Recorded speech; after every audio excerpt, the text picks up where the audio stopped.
Bonjour.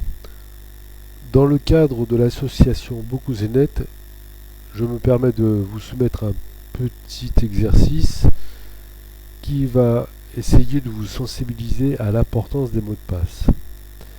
Donc dans le petit programme que j'ai écrit, je peux choisir de quoi est constitué mon mot de passe, soit avec que des chiffres, comme une date de naissance par exemple, soit que avec des lettres minuscules, des lettres majuscules. Les lettres, c'est évidemment des minuscules et des majuscules. On peut, sur le choix 5, y rajouter des chiffres. Et sur le choix 6, c'est tous les choix précédents, plus des caractères spéciaux comme le dollar, le point d'exclamation, etc. Donc on voit ici que là, je vais simplement compter le nombre de possibilités ou de mots de passe différents qu'on peut faire avec le choix 1. Si je rentre un mot de passe ici, avec 4 chiffres évidemment, j'ai 10 000 possibilités. Mais si je mettais des lettres, par exemple ici, sur la même longueur, je passe à 7 millions de possibilités. Et si j'ajoute et des chiffres et des caractères spéciaux, je passe à 10 millions de possibilités. On voit bien que déjà rien que le choix de ce que va contenir le mot de passe est très important. Maintenant, la NSI, qui est une société gouvernementale de sécurité qui traite de la sécurité des données, recommande d'avoir des mots de passe de 12 caractères mélangeant des minuscules, des majuscules, des chiffres et des caractères spéciaux. Donc pour compter le nombre de possibilités, je vais rentrer un mot de passe avec 12 caractères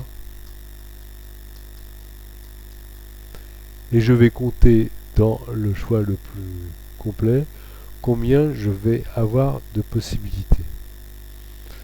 Et donc j'ai 10 puissance 24 possibilités, c'est-à-dire 1000 milliards de mots de passe différents avec 12 caractères. 1000 milliards de milliards.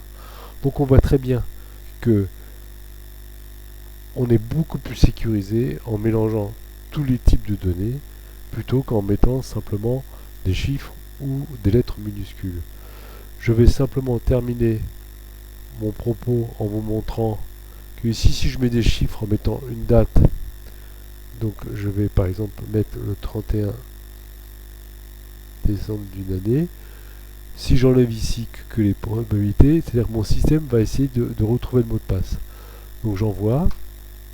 Donc là, il est en train de s'exécuter et il va me trouver le mot de passe en un certain temps. Alors j'ai un ordinateur, voilà, qui est pas très puissant, mais vous voyez que j'ai trouvé le 31 décembre 2019 et j'ai trouvé ça en moins de 9 secondes. Si par exemple j'avais un mot de passe avec que des lettres, mais je mets 4 lettres ici, donc quand j'envoie, je trouve un mot de passe avec 4 lettres en moins d'un dixième de seconde.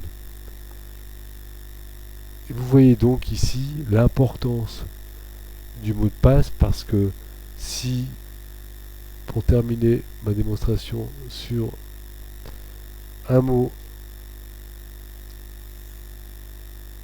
de 5 lettres qui comporte que des minuscules, je vais lancer, vous voyez, mon système a mis un dixième de seconde pour le trouver. Donc si je rajoutais une sixième lettre,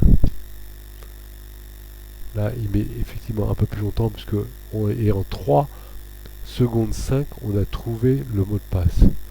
Ici le password était ANSIIP, on l'a trouvé en 3 secondes 5 et pourtant il faisait 6 lettres. Il y a beaucoup de gens qui ont des mots de passe relativement courts et on voit bien que les risques de se faire pirater par la méthode de force brute, qu'on appelle brute force en anglais, mais là en français c'est force brute qu'on peut retrouver sur internet, l'explication, donc est très forte. Donc surtout, Utilisez des mots de passe complexes qui ne sont pas des mots comme abracadabra ou azerty ou des prénoms. Et essayez dans la mesure du possible de mélanger les lettres, minuscules, majuscules, les chiffres et les caractères spéciaux. Voilà, merci de votre